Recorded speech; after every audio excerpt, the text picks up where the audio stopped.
ఈరోజు చాలా పవిత్రమైన రోజు, స్కంద షష్ఠి.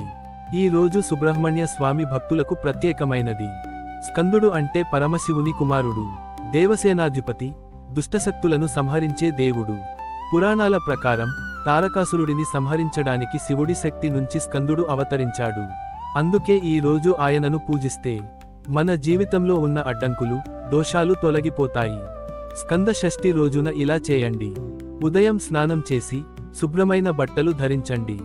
సుబ్రహ్మణ్య స్వామి ఫోటో ముందు దీపం వెలిగించండి.